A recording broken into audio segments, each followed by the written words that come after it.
সমস্যা। প্রত্যেকের জীবনেই সমস্যা আসা যাওয়া করে, আর প্রত্যেক মানুষ সমস্যা আসার পর তার সমাধান খুঁজতে উঠে পড়ে লাগেন। কিন্তু যখনই সমস্যার সমাধান হয়ে যায়, আমরা সুপ্রসন্ন হয়ে যাই এবং অসাবধানও হয়ে যাই। আমাদের মনে হয় যে আমরা সম্পূর্ণরূপে সমস্যার অন্ত করেছি, কিন্তু কোথাও না কোথাও একটা ছোট্ট বীজ রয়েই যায়, আর সেই বীজ আমাদের অসাবধানতার ছত্রছায়ায় বড় হতে থাকে, আর তারপর মহা সংকট হয়ে আবার আমাদের উপর আক্রমণ করে। এই সংকট যে কোনো রূপে আসতে পারে, কোনো শত্রুর রূপেও আসতে পারে, বা কোনো মহামারীর রূপেও আসতে পারে। সেই জন্য সবসময় সাবধান থাকাই উচিত, কারণ অসাবধান হলে কি হয়, আমাদের সুরক্ষা চক্রে একটা ছেদ উৎপন্ন হয়, আর আমাদের শেষ করতে পারে এমন এক বাণ সেই ছেদ বিন্দু হয়ে আমাদের হৃদয়ে প্রবেশ করতে পারে। তাই যে কোনো সমস্যার সমাধান করুন, জয়ী হন, উৎসব পালন করুন, কিন্তু সাবধানে থাকবেন। আসুন আর আমার সাথে ভালোবেসে বলুন, রাধা রাধা। আমাদের জীবনে দুই ধরনের সম্পত্তি হয়ে থাকে, এক হলো ভৌতিক সম্পত্তি, এক হলো জৈবিক সম্পত্তি। অর্থ, সম্পদ, সুবিধে, খাদ্য, এইসব ভৌতিক সম্পত্তির মধ্যে পড়ে। ব্যক্তি, মিত্র, পরিবার, আমাদের আপনজন, আত্মীয় স্বজন সব জৈবিক শ্রেণীতে পড়ে।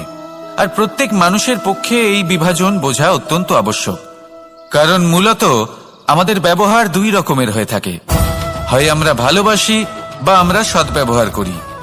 আর সবথেকে বড় ভুল আমরা তখন করি যখন আমরা বুঝতেই পারি না যে ভালোবাসবো কাকে আর ব্যবহার করব কাকে। আমরা ভৌতিক সম্পত্তি ভালোবেসে ফেলি আর ব্যবহার করি জৈবিক সম্পত্তিকে, যেখানে এটা অনুচিত। জৈবিক সম্পত্তিকে ভালোবাসুন আর ভৌতিক সম্পত্তিকে ব্যবহার করুন। যেদিন আপনার মধ্যে এই বোধ জাগ্রত হবে যে কাকে ভালোবাসবেন আর কাকে ব্যবহার করবেন, সেই দিন আপনার জীবনে শুধুই শান্তি বিরাজমান হবে। আর তখন এই মন প্রসন্ন হয়ে বলবে, রাধা রাধা। কাল, আজ এবং কাল, আমাদের সমগ্র জীবন এই তিনটির আশেপাশেই ঘুরতে থাকে। আমরা সবসময় বিগত সময়ের বিষয়ে ভাবতে থাকি। অতীতে যদি আমাদের দ্বারা কোনো ভুল হয়, সেই বিষয়ে ভেবে ভেবে আমরা সবসময় অনুতাপ করতে থাকি। এটা উচিত নয়। দেখুন, অতীতের থেকে শিক্ষা লাভ করা অত্যন্ত আবশ্যক, কিন্তু সেই ভুল যাতে আবার না হয় সেই কাজটা কিন্তু আপনাকে বর্তমানেই করতে হবে, তাই না? দ্বিতীয় কথা, আমরা সবসময় ভাবি আগামী দিনের বিষয়ে, ভবিষ্যতের বিষয়ে। আমরা ভাবি যে কাল করে নেব, আজ এই কাজ করতে পারছি না, কোনো ব্যাপার নয়, কাল করে নেব। আজ কাজটা শুরু করতেই পারলাম না, কোনো ব্যাপার নয়, কাল করে নেব। আজকের দিনটাই ভালো ছিল না, কোনো ব্যাপার নয়, সেটা কাল করে নেব। ব্যাপারটা বুঝুন, আপনি নিজের সময় নষ্ট করছেন। দেখুন, এই যে কাল, তা কখনোই আপনার হাতে আসবে না। তাই যে কাজ করতে চান সেটা আজকেই করুন, অন্তত শুরুটা করুন, কারণ এই আগামী সময় তা সবসময় আপনার থেকে এক কদম আগে থাকবে, একদিন এগিয়ে থাকবে। জানেন কেন? কারণ এই কাল আপনার জন্য অপেক্ষা করবে না, সেই জন্য আপনিও এর জন্য অপেক্ষা করবেন না। যা করার তা আজকেই শুরু করুন, কারণ যে বর্তমানে নিজের ভিত স্থাপন করেন না, ভবিষ্যৎকালে তার সুন্দর শক্তিশালী ভবন কখনো নির্মাণই হয় না। আসুন আর আমার সাথে ভালোবেসে বলুন, রাধা রাধা। আপনার কি মনে আছে যে আপনি শেষবার কবে পরাজিত হয়েছেন? আপনার ভুল কবে হয়েছিল? আপনি কবে অসফল হয়েছিলেন, কবে পরাজিত হয়েছিলেন? মনে নেই? তাহলে তো আপনি নিজের জীবনের সবথেকে বড় শিক্ষককে হারিয়ে ফেলেছেন। আপনার বিগত হার, পরাজয়, ভুল, এটাই আপনার জীবনের প্রধান শিক্ষক আর প্রধান সহায়ক। এটাই আপনাকে শেখায় যে কি করা উচিত, কি করা উচিত নয়। এই প্রকৃতি আমাদের কি শেখাতে চাইছে তা বুঝুন। এমন কি কোনো দিন আছে যার শেষে রাত আসে না? এমন কি কোনো নদী আছে যা শুকিয়ে যায় না? এমন কি কোনো বৃক্ষ আছে যার পাতা ঝরে না? এমনই তো হয়। কিন্তু যদি সূর্য পরাজয় স্বীকার করে, তাহলে রাতের পরে কখনোই দিন আসবে না। যদি নদী হার মেনে নেয়, তাহলে সে আবার বর্ষা ঘটাতে কখনোই সাহায্য করতে পারবে না। যদি বৃক্ষ হার মেনে নেয়, তাহলে সে বসন্ত ঋতুতে না নতুন পাতার জন্ম দিতে পারবে, আর না গ্রীষ্মকালে ছায়া প্রদান করতে পারবে। যদি এরা সবাই হার মেনে নেয়, তাহলে ধরিত্রী তৃষ্ণার্ত থাকবে। প্রকৃতি আমাদের এটাই শেখায় যে হার, অসফলতা, পরাজয় এগুলো আমাদের জীবনে আসবেই আসবে, আর আমাদের শিক্ষা দিতে আসবে, আমাদের মঙ্গলের জন্য আসবে। তাই নিজের দৃষ্টিভঙ্গি সেরকমই রাখুন। তাই ধনাত্মক দৃষ্টিভঙ্গি দিয়ে দেখুন, নিজের হার, নিজের পরাজয় থেকে শিক্ষা নিয়ে অগ্রসর হতে থাকুন। নিশ্চিত রূপে আপনি জয়ী হবেন। আর যখন জয়ী হবেন, তখন মন প্রসন্ন হয়ে বলবে, রাধা রাধা। কথায় আছে, এই জীবন একটা যুদ্ধ, একটা লড়াই। নিজের অস্তিত্বের জন্য, নিজের মূল্যের জন্য, যা আমরা পেতে চাইছি তার জন্য। এই যুদ্ধে জয়লাভ কে করে? এই যুদ্ধে জয়ী হয় এক যোদ্ধা। এবার বেশিরভাগ সময় আমরা যুদ্ধে অংশগ্রহণ করি না। নিজেকে বুঝিয়ে দিই যে আমরা তো যোদ্ধা নই। কিন্তু বিষয়টা তা নয়। একটা অত্যন্ত গুরুত্বপূর্ণ কথা আপনাকে মনে রাখতে হবে। কোন যোদ্ধা জন্ম থেকে যোদ্ধা হন না। তিনি চয়ন করেন যে তিনি যোদ্ধা হবেন কিনা। তিনি তখনই একজন যোদ্ধা হয়ে ওঠেন যখন তিনি পিছু হটবেন না বলে দৃঢ় প্রতিজ্ঞ হন। যদি ওনার সামনে অন্যায় হয়, তার বিরোধিতা করার জন্য দৃঢ় প্রতিজ্ঞ হন, তবেই তিনি যোদ্ধা হয়ে ওঠেন। কেউ জন্ম থেকেই যোদ্ধা হয়ে এই পৃথিবীতে আসেন না। আপনি কি হতে চান? সেই দর্শক হতে চান যারা যুদ্ধভূমিতে বসে থেকে অন্য কারোর জয় উচ্ছ্বাস প্রকাশ করেন, নাকি সেই যোদ্ধা হতে চান যিনি নিজের শৌর্য দিয়ে, বীরত্ব দিয়ে নিজের পরাক্রম প্রদর্শন করেন, আর যার প্রশংসা যুগ যুগ ধরে হয়ে চলে? আপনি কি হতে চান, সেই সিদ্ধান্ত আপনারই। আসুন আর আমার সাথে ভালোবেসে বলুন, রাধা রাধা। নাম, এই নাম আসলে কি বলা বড়ই মুশকিল। এই সংসারের প্রত্যেক বস্তু, প্রত্যেক ব্যক্তি, প্রত্যেক স্থান, প্রত্যেক জাতি, প্রত্যেক সম্প্রদায়ের নাম আছে। কিন্তু এই প্রত্যেক নাম কি যথেষ্ট? একেবারেই নয়। দেখুন, কিছু নাম হয় যা জন্মসূত্রে লাভ করা। যেমন আমার নাম রাখা হয়েছিল কৃষ্ণ, কিন্তু পরে মা আমাকে আদর করে কানাই বলতেন। যখন আমি গোবর্ধন পর্বত ধারণ করি, তখন সকলে আমাকে গোবিন্দ বলে ডাকতেন। যখন আমি কংসের সংহার করেছিলাম, তখন সকলে আমাকে কংসহারি বলতেন। যখন আমি গীতাতে জ্ঞানের উপদেশ দিয়েছিলাম, তখন সবাই আমাকে যোগেশ্বর ডাকতেন।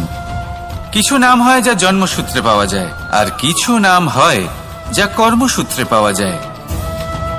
জন্মসূত্রে পাওয়া নাম মৃত্যুর সাথে সাথে শেষ হয়ে যায়, কিন্তু কর্মের দ্বারা প্রাপ্ত নাম মৃত্যুর পরেও অক্ষত থেকে যায়। তাই আপনি এই নামের মোহে কখনোই জড়াবেন না। শুধু কর্ম করতে থাকুন, তাহলেই এই মন আনন্দিত হয়ে উঠবে। আসুন আর আমার সাথে ভালোবেসে বলুন, রাধা রাধা। সংসারের সবথেকে গুরুত্বপূর্ণ বস্তু কি? সবথেকে গুরুত্বপূর্ণ ব্যক্তি কে? সবথেকে গুরুত্বপূর্ণ অস্ত্র কি? আপনার কাছে সবথেকে গুরুত্বপূর্ণ সময় কোনটা? এমন অনেক প্রশ্ন আমাদের মনে আসে, এবং তার উত্তর খোঁজার জন্য আমরা কি না করি, কোথায় কোথায় না যাই, যেখানে এর উত্তর আমাদের কাছেই রয়েছে, আমাদের সামনেই রয়েছে। সংসারের সবথেকে গুরুত্বপূর্ণ ব্যক্তি হলেন তিনি, যিনি এই মুহূর্তে আপনার সাথে রয়েছেন, আপনার সামনে রয়েছেন। সবথেকে গুরুত্বপূর্ণ অস্ত্র হলো সেটাই যা আপনার কাছে রয়েছে। সবথেকে গুরুত্বপূর্ণ বস্তু সেটাই যেটা এই মুহূর্তে আপনার হাতে রয়েছে। সবথেকে গুরুত্বপূর্ণ পুঁজি সেটাই যেটা এই মুহূর্তে আপনার সাথে রয়েছে। আর সবথেকে শ্রেষ্ঠ এবং গুরুত্বপূর্ণ ফল সেটাই যেটা আপনি এই মুহূর্তে ভোগ করছেন। যা আছে তা এই মুহূর্তেই আছে। পর মুহূর্তে আপনি থাকবেন কিনা সেটা আপনিও জানেন না। তাহলে বাকি কোনো ব্যক্তি বা বস্তু বা অস্ত্র বা ধনের বিষয়ে আপনি কি বা বলবেন? জীবন যদি থাকে তাহলে তা এই মুহূর্তে আছে, বর্তমানে আছে। অন্য সবই ভাবনা এবং কল্পনা মাত্র। তাই এই জীবন উপভোগ করুন, শুধু আনন্দই আনন্দ পাবেন। আসুন আর আমার সাথে ভালোবেসে বলুন, রাধা রাধা। সারল্য। মানুষ সবসময় এমন কিছু খোঁজে যা সরল, এমন পথ খোঁজে যা সরল, সেই সকল বস্তুর পিছনে ছোটে যা সহজেই পাওয়া যায়। আপনি আমাকে বলুন, যদি সবই সহজে পাওয়া যেত তাহলে আনন্দ কিসে থাকতো? আপনি আমাকে বলুন, সরল কোনটা? দুঃখ ভোগ করার পর চোখের জল ফেলা, নাকি হাসি মুখে অন্য কাউকে সাহস জোগানো? সরল কোনটা?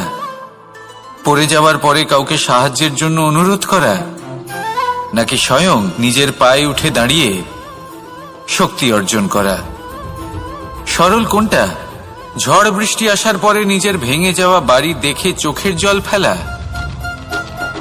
নাকি মাটিতে জল দিয়ে আবার নিজের বাড়ি মেরামত করে পুনর্নির্মাণ করা? কোনটা সরল? আপনি দেখবেন সেটাই সরল যেটা শেষে আপনাকে যন্ত্রণা দেবে।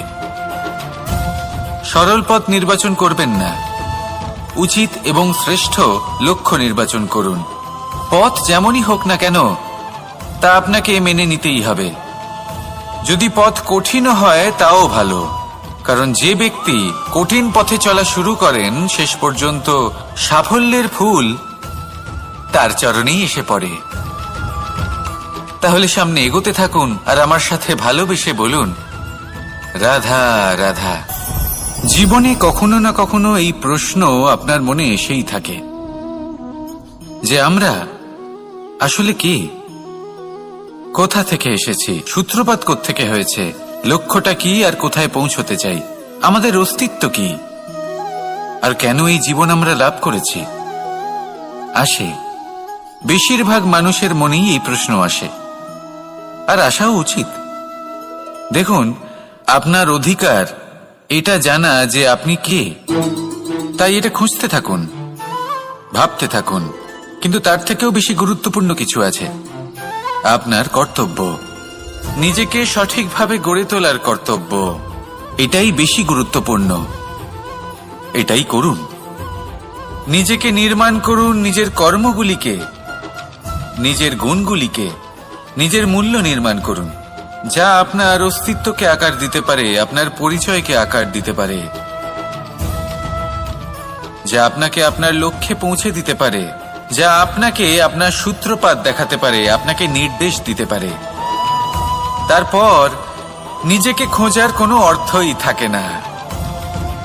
নিজেকে নির্মাণ করা বেশি গুরুত্বপূর্ণ হয়ে যায়, আর এটাই হলো বেশি গুরুত্বপূর্ণ কাজ। তাই আপনিও এটাই করুন আর আমার সাথে ভালোবেসে বলুন, রাধা রাধা।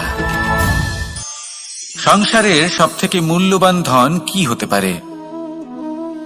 সেটা কি সেই স্বর্ণ যা দিয়ে অলংকার তৈরি করে আমরা ধারণ করি, নাকি সেই সব হিরে, মুক্ত, রত্ন যা হয় আমরা নিজেদের মুকুটে ধারণ করি বা হাতে আংটি বানিয়ে ধারণ করি, নাকি সেই ধন যার দ্বারা আমরা সংসারে যা চাই তাই কিনতে পারি? এই সব হলো ধন সম্পত্তি, কিন্তু সব থেকে বেশি মূল্যবান কিন্তু এরা নয়। এগুলো যে কেউ আপনার থেকে অনায়াসে কাটতে পারে। কোনো চোর চুরি করে নিতে পারে, কোনো ডাকাত এসে লুট করে নিতে পারে। সংসারের সব থেকে মূল্যবান ধন হলো সেটাই যাকে আমরা জ্ঞান বলে থাকি, যা আপনার থেকে কেউ কেড়ে নিতে পারবে না। কোনো ডাকাত লুট করে নিতে পারবে না, কোনো চোর চুরি করতে পারবে না, কোনো রাজা কর রূপে আপনার থেকে কেড়ে নিতে পারবে না। এগুলো আপনার সাথেই থাকবে। কিন্তু একটা কাজ আছে যা আপনি করতে পারেন। এই জ্ঞানরূপী ধন আপনি ছড়িয়ে দিতে পারেন। এই জ্ঞানই হলো এমন একমাত্র ধন যা ভাগ করে নিলে আরো বেড়ে যায়। সেই জন্য জীবনে সব সময় মনে রাখবেন, জ্ঞান লাভ করার বিষয়ে বেশি একাগ্র হন, ধন লাভ করার দিকে নয়। আমাদের মন প্রসন্ন চিত্ত হয়ে বলবে, রাধা রাধা। এমন অনেক মানুষ আছেন এই সংসারে যারা নিজের জীবন নিয়ে অপ্রসন্ন থাকেন আর বলেন যে আমি জীবনে এই কাজ করার সুযোগই পাইনি, ওইটা করার অধিকারই লাভ করিনি আমি। এবার এই শক্তি, এই অধিকারের বিষয়ে যদি কথা বলি, এটা কিভাবে লাভ করা যায়? এটা তখনই লাভ করা যায় যখন আপনি নিজেকে তার উপযুক্ত করে তোলেন, নিজের দায়িত্বগুলিকে বোঝেন, নিজের কর্তব্যগুলিকে বোঝেন। আপনাকে যদি একটা উদাহরণ দিই, আপনি নিশ্চয়ই একটা দেয়াল দেখেছেন, সেখানে সব থেকে নিচে যে ইট থাকে সেটা হলো ভিতের ইট। ভিতের সেই ইটগুলি নিজের কর্তব্য, নিজের দায়িত্বগুলি বোঝে যে তাকে এক বিশাল দেওয়ালের ভার নিজের কাঁধে বহন করতে হবে। আর যখন সেই ইট এটা বোঝে, তারপরই একটা সুন্দর দেয়াল, একটা সুন্দর ভবন নির্মাণ করা শুরু করা যেতে পারে। যদি কথা বলি এক পিতার, তাহলে একজন পিতা তার পরিবারের প্রতি যে দায়িত্ব এবং যে কর্তব্য রয়েছে, নিজের সন্তানের প্রতি যে কর্তব্য রয়েছে, সেইগুলি বুঝে উঠতে পারেন। সেই দিন থেকেই সেই সন্তানের স্বর্ণময় ভবিষ্যতের অস্তিত্ব স্থাপন হয়ে যায়। যদি আপনি সেই শক্তি চান, অধিকার চান, তাহলে নিজেকে তার যোগ্য করে তুলুন, নিজের দায়িত্বগুলিকে বুঝুন, নিজের কর্তব্যগুলি পালন করুন। এই শক্তি আর অধিকার নিজে থেকেই আপনার কাছে চলে আসবে। আসুন আর আমার সাথে ভালোবেসে বলুন, রাধা রাধা। এই সংসারকে বদলানোর জন্য কিসের প্রয়োজন হয়? আপনার ভাবনা চিন্তার, আপনার মতামতের? না, এই সংসারকে বদলানোর জন্য প্রয়োজন পড়ে সেই উদাহরণের যা আপনি নিজের জীবনে প্রস্তুত করেন। আপনি যখন নিজেকে বদলানোর চেষ্টা করেন, তখন আপনি কি করেন? আপনি অন্য কারোর জীবন থেকে উদাহরণ নেন নিজেকে বদলানোর জন্য। তারপর আপনি এক এমন উদাহরণ প্রস্তুত করেন যাতে এই সংসার পাল্টে যেতে পারে। আপনার কর্ম অনুসারে এই সবকিছু হবে। যদি আপনি এই সংসারকে ভালোবাসা শেখাতে চান, তাহলে আপনাকে শুধুই ভালোবাসতে হবে। যদি সংসারকে ন্যায় শেখাতে চান, তাহলে আপনাকে সবার সাথে ন্যায় করতে হবে। এই সংসার এবং মানুষজন বড়ই বিচিত্র। এরা আপনার কথা শুনবে, আপনার কথা ভাববেও, আপনার মতামত নেবে, কিন্তু বদলাবে শুধুমাত্র উদাহরণ দ্বারা। সেই জন্য ভালো উদাহরণ প্রস্তুত করুন। এবার যদি আপনি স্বর্গলাভ করতে চান, তাহলে আপনাকে মৃত্যুবরণ করতেই হবে। এবার যদি আপনি আম গাছ হতে চান, তাহলে আপনাকে ধরিত্রীর গভীর পর্যন্ত যেতেই হবে। এবার যদি আপনি সংসারকে ছায়া দিতে চান, তাহলে আপনাকে সূর্যের তাপ সহ্য করতেই হবে। আসুন আমার সাথে ভালোবেসে বলুন, রাধা রাধা। শক্তি, সামর্থ্য, প্রাবল্য এসব কোথা থেকে আসে? কোথা থেকে এগুলো প্রাপ্ত করা যায়? সেই লক্ষ্য দ্বারা যা আমরা প্রাপ্ত করতে পারি, নাকি সেই সংঘর্ষ দ্বারা যা আমরা জয় করতে পারি? না, এখান থেকে শক্তি লাভ করা সম্ভব নয়। যখন আপনার সামনে এমন কোনো লক্ষ্য থাকবে যাকে ভেদ করা অসম্ভব মনে হবে, তাও আপনি চেষ্টা করতে থাকবেন। আপনার সামনে এমন এক সংঘর্ষ থাকবে যা জয় করা সম্ভবই নয়, তাও আপনি চেষ্টা করতে থাকবেন। তখন আপনার শক্তি বৃদ্ধি পায়। অসম্ভবকে সম্ভব করে দেখালে শক্তির বৃদ্ধি হয়। দেখুন, যা সম্ভব তা তো যে কেউ করতে পারে। যা অসম্ভব কিন্তু আপনি চাইছেন, তা পূর্ণ করুন। সেই লক্ষ্য প্রাপ্ত করুন, সেই সংঘর্ষের ওপর জয়লাভ করুন। প্রয়াস তো করে দেখুন। এই চেষ্টার দ্বারা এই শক্তির বৃদ্ধি হয়। আর যখন